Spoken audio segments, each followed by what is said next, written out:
yesterday what has happened with the case of Lebanon, and the United States announced that there is an agreement between the government in Lebanon and Israelis.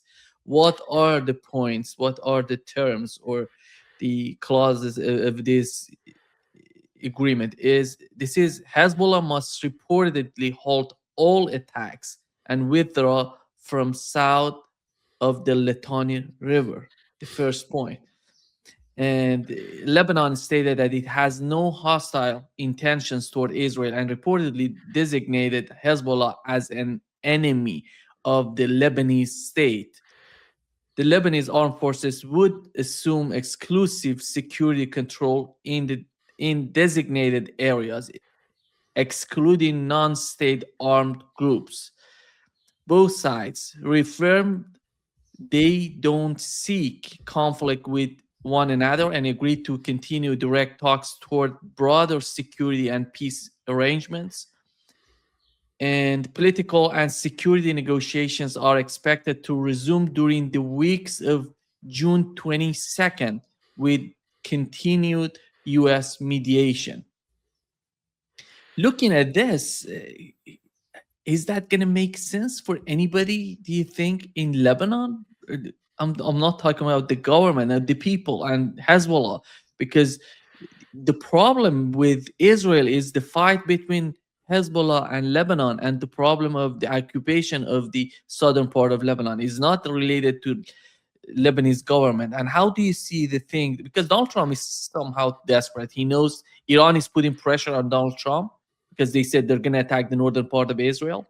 And you see he came out with this sort of I don't see any sort of future for this agreement. But what is happening in your mind with the case of Israel and Lebanon? The the draft proposal that you just read there, that was written either by Washington or a combination of Washington and Israel. They wrote it, and they would hand it to the Lebanese government and tell them that's the agreement that you're going to put forward.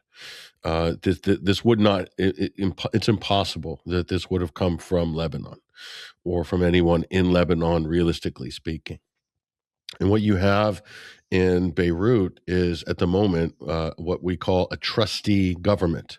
A trustee government. So, like when you have a prison and the prison warden nominates a few prisoners to be trustees to govern over the other prisoners, they have no power, they have no sovereignty. They're just there symbolically to deal with, the inmates, as it were.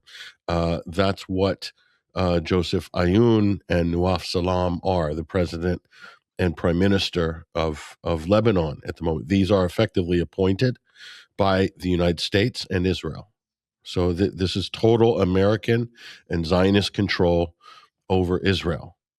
And their goal, the United States' goal, they've been very public about it. Tom Barak is Trump's former fixer, business fixer in the region. And then he got promoted to special envoy or ambassador to Turkey. And then he's suddenly special envoy dealing with Lebanon. He's been very open that he wants to see a civil war in Lebanon. Now, he's not using those exact words, but he's talking about using the Lebanese military to disarm Hezbollah. That's effectively promoting the idea that, or forcing the idea of an armed civil war in Lebanon. And, this is very easy for Americans to be talking like this because they have no, they're not Lebanese. They have no stake in Lebanon. Lebanon is just a space on a chessboard for the Americans. And for Israel, it's future territory that they want to annex. That's all. So when you hear Tom Barak or Trump or anybody from the U.S.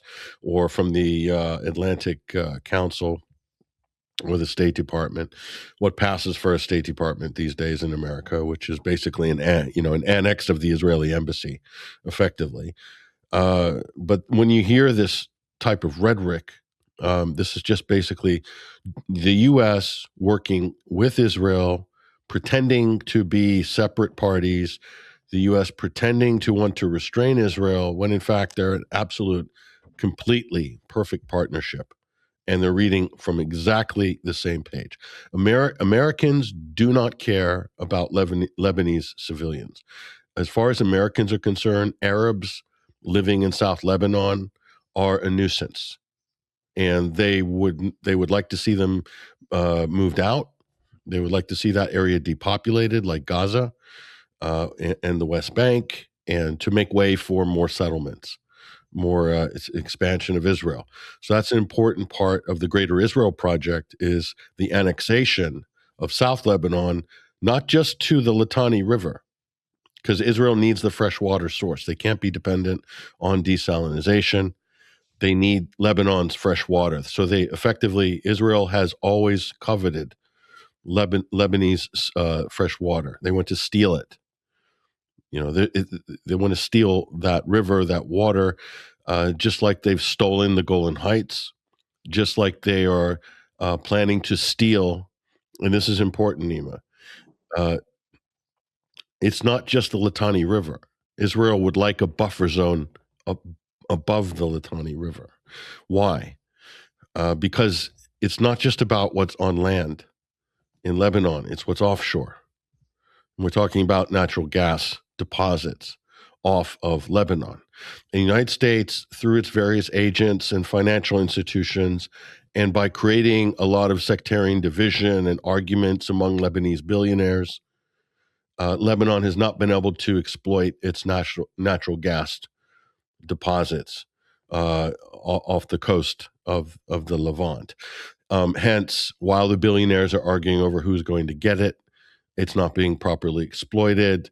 Lebanon continues to be a sort of defunct economy, dysfunctional economy, with a currency in free fall. It's a complete disaster. That's all by design, because Israel has always wanted to maintain that as a non-performing energy asset of Lebanon, to buy time, so whereby they could get into position to take it.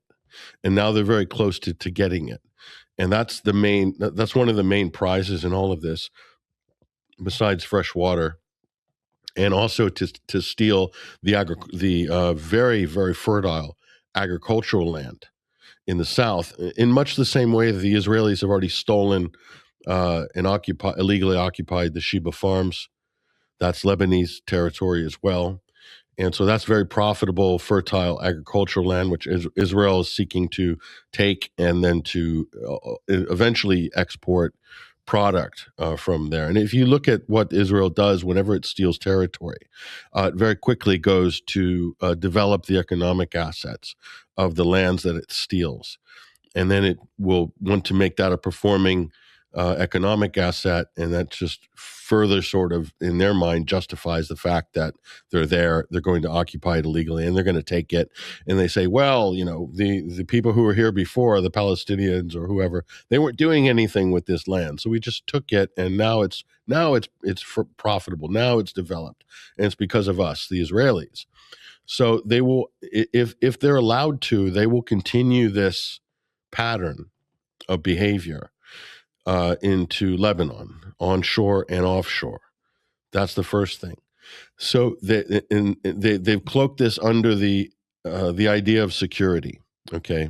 And then one of the big sort of frauds in all of this, unfortunately, and really this is at the core of a lot of the problems in the region, and the big enabler of Israel, is to label everybody a terrorist.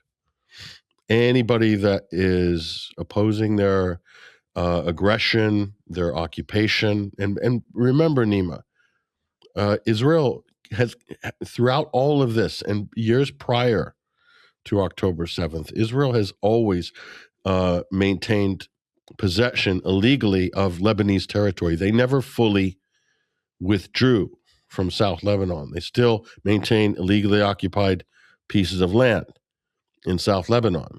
Okay, that is why Hezbollah exists. From the beginning, Hezbollah, as a political movement, as a indigenous organic militia, defense militia, armed liberation struggle, opposing an illegal occupation of their land. By definition, under international law and the UN Charter, that's the classification of Hezbollah. And that goes for Palestinian resistance as well. Okay, that is why they have a mandate to do what they're doing.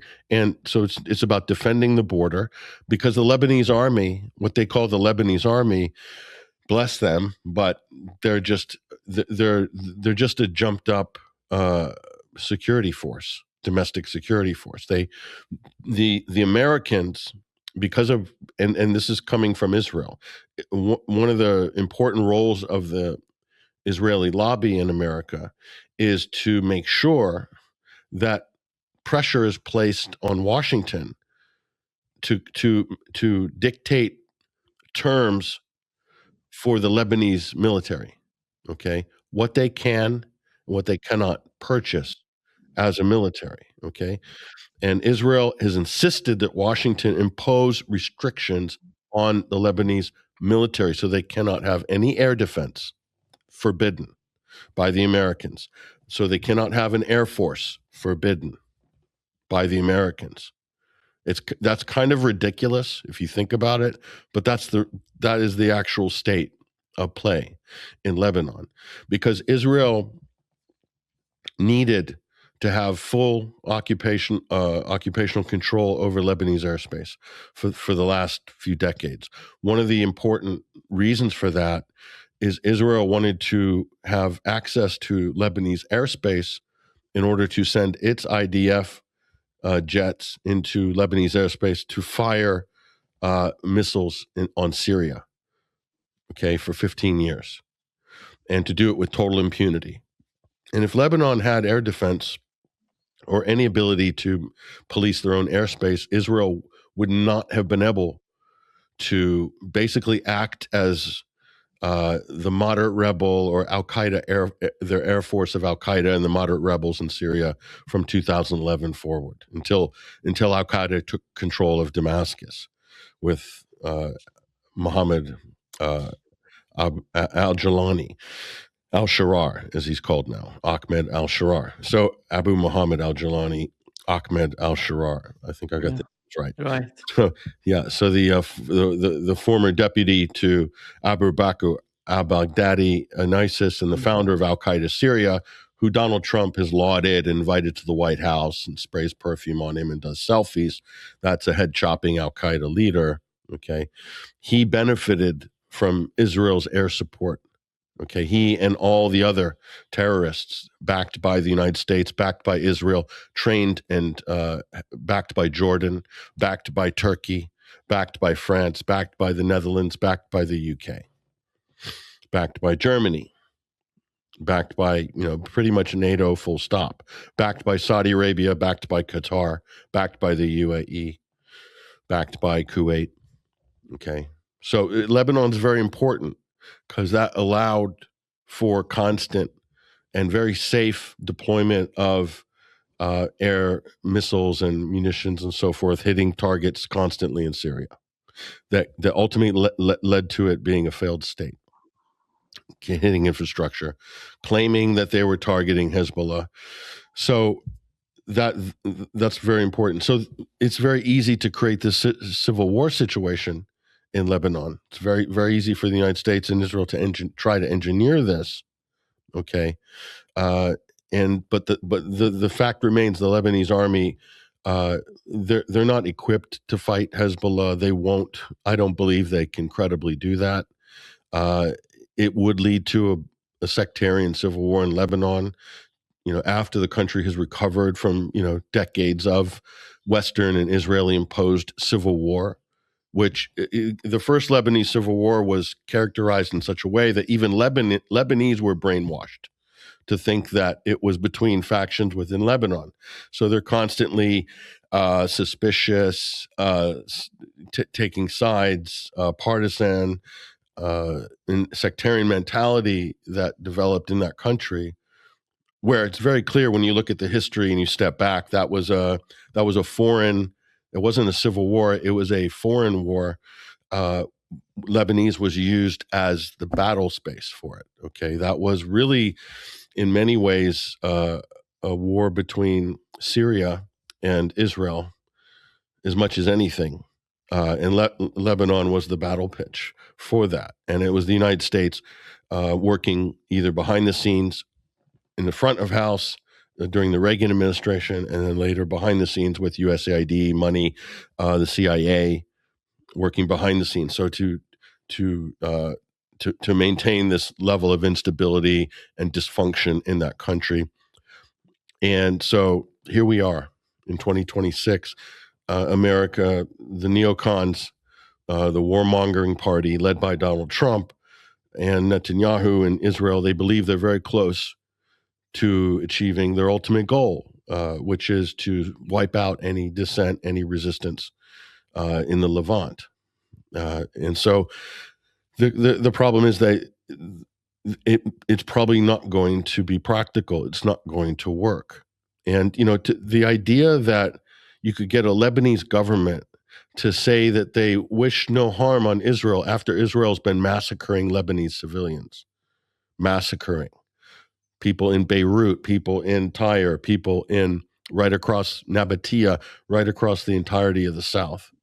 It's laughable, and it's such a betrayal of the Lebanese people by this puppet, this U.S., American, and Israeli puppet government. And it's shameless. Any Lebanese official would read such a statement, but you can tell it was drafted in Washington. It's very clear. It's a very the arrogance in that statement. It's a foreign drafted statement, probably more like drafted in Tel Aviv, rubber stamped in Washington, and then handed to the Lebanese president and prime minister, and they'll stick it on their desk and say, read that, and that's that. So realistically, it's almost impossible for them to implement this. Besides the fact that Israel's just been bombing with impunity. They're now bombing the UNESCO World Heritage Protected Site, the city of Tyre. There's so many different civilizations layered on top of each other in Tyre. It's a wonderful and amazing piece of history. And Israel has no qualms, nor does the United States, about leveling that city, turning it into a pile of rubble, and then getting Jared Kushner or whoever to build some new high-rise towers there and say there's going to be a resort there. They have no problem with that at all. Alexander the Great, Egyptian, Byzantine, Roman, further afield, going back, there's so much history in Tyre. And then the excuse that Israel says is, well, there's Hezbollah hiding in the Christian areas, so we're going to flatten and kill, an 80% civilian, 20% combatant, that kill ratio, casualty ratio. So many civilians will die. But it's not just that. It's about destroying the dwellings. There's also a major Palestinian refugee camp still in Tyre. I don't know how many people are. It's very densely packed. I've been to Tyre many times. I know it very well. Very densely packed, 200 plus thousand people in that very, very small Palestinian refugee camp. So Israel will use these as excuses, as they have done for forever. This is during the Lebanese civil war in the 80s and 90s. The whole basis of Israeli involvement was that they were taking out Palestinian terrorists in Lebanon. And now it's Hezbollah. Same exact excuse. Hezbollah would not exist if not for Israel's illegal and brutal occupation of South Lebanon. Full stop. And Hezbollah is not a proxy of Iran. That is a fake talking point that keeps being pushed ad nauseum by the United States. Okay, they're not. They're absolutely from South Lebanon. There's no question about that. And they don't have an expeditionary terrorist branch. Okay, it's not Al Qaeda or ISIS, whatever you believe those organizations actually are, but it's nothing like that. But that's how it's been classified legally and prescribed by the United States, Israel, Brussels, UK, Germany, France, and a few other European countries, Canada and the US, and that's it. So, and that gives you basically carte blanche to carpet bomb anywhere where you suspect that these so-called terrorists will be, including, look at Gaza. That's the whole basis of the genocide in Gaza. It was a war on terror. That was the banner that Israel perpetrated this genocide underneath. Simple. So it's the same. This is the source of so many problems in the region. It's the proscription and the labeling gives the perpetrators, the state actors, the license to enact state terror policies of total annihilation in the war on terror, according to their legal justification. And that creates the instability, it creates the crisis, it creates the wars. It's the same reason that the US and Israel have been attacking Iran. They're claiming that Iran is a terrorist state, that they're funding terrorism and so forth. Okay. So but the bottom line is if you strip back all of these labels, anybody who's resisting the US or Israeli aggression or occupation will at some point be labeled a terrorist by the legal system in the West and by Israel, of course. And that's just a constant pattern that keeps repeating itself over the last, 50 or 60 years. Well, so let's say 50 years, and especially in the last 30 years. And I will argue from an academic, objective point of view that we cannot have any dialogue or any meaningful objective analysis, dialogue, or any solutions, much less any political settlement, so long as the U.S. and its allies cling to this policy of extrajudiciously proscribing, labeling, and then any resistance to war crimes or genocide or occupation or apartheid, labeling them terrorists. And it's a kind of a problem historically. I think we'll look back at this period in history, Nima, the last 40 years especially, and we'll realize what an absolute catastrophe it's been. And it's been a catastrophe because it's been given legal cover, pure and simple, to override international law. You see, so this idea, and this is the basis of all Israeli action, is that they don't believe that they have to abide by, recognize any humanitarian, any UN, any international law, nothing, because they are waging a war on terror, pure and simple. And I think stepping back in history, if we're lucky enough to live long enough as a society to be able to look back and analyze the last 40 years, I think that's exactly what the experts will conclude, despite what people say today.